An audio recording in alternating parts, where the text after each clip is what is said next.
our studio, we're speaking with John McGinnis, the CEO of Synergy.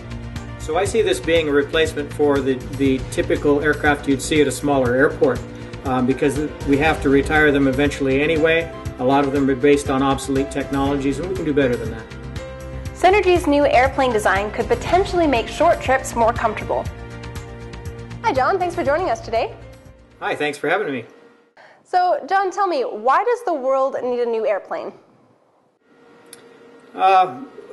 We have pretty good solutions for commercial aviation. Putting people into big cans and taking them across the ocean is fine.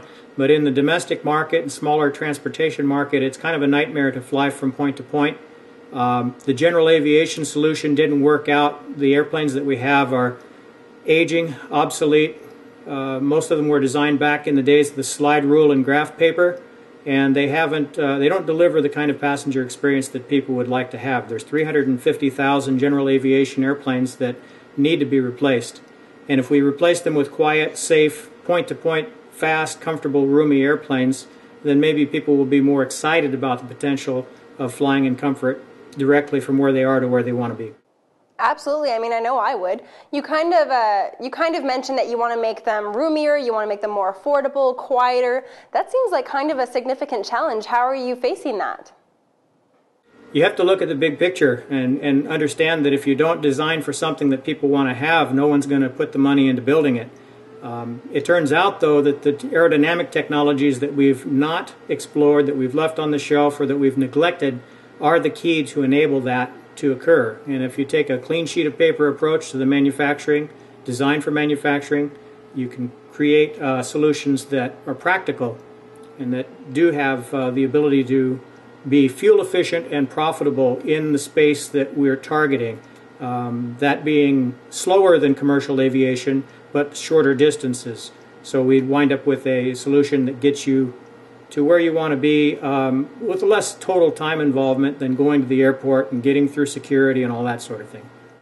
Do you foresee these planes as being a viable replacement for existing models that are flying right now, or is this going to be a new category of aircraft? The market that needs to be addressed is the personal transportation market, the direct regional transportation. So we already have some airplanes that serve that need, but they're inefficient and they're expensive and they're uncomfortable and they're not being used. A lot of them are 35-year-old technologies or older than that. So I see this being a replacement for the typical aircraft you'd see at a smaller airport because we have to retire them eventually anyway. A lot of them are based on obsolete technologies, and we can do better than that. Who are you targeting with this new type of aircraft? Myself, I think. You know, I look at it from the standpoint of if I'm happy, then everybody's happy, because I'm probably the pickiest guy in the room when it comes to what I think is safe and appropriate to put my family in. And I don't really feel like what we have right now fills the bill. Yeah, I can agree with that on a few different levels. Flying on those small planes aren't necessarily the most comfortable thing in the world, especially if you have to go for a few hours. Yeah, there's the whole, you're touching somebody else, you're crammed into a little sardine can, you put a vise on your head because it's so noisy. There's everything about it, bouncing along at low altitudes. None of that is attractive to a person who heard about the thrill of flying. It doesn't turn them on. But if you get a plane that flies you in the same kind of comfort that you'd have in a commercial cabin, that's quiet, fast, you have a really enjoyable experience. We've had that experience a little bit, and people like it. Have you thought about what price point these might come out at when they're all finished? If you're going to succeed with a product to revitalize the category, you have to reduce the cost. Right now, aviation is so elite. It takes hundreds of thousands of dollars to buy a new aircraft. People can't afford that. People can't afford the poor fuel economy that they deliver. So if we're going to have any kind of progress in direct transportation solutions, we have to lower the costs fundamentally and systemically.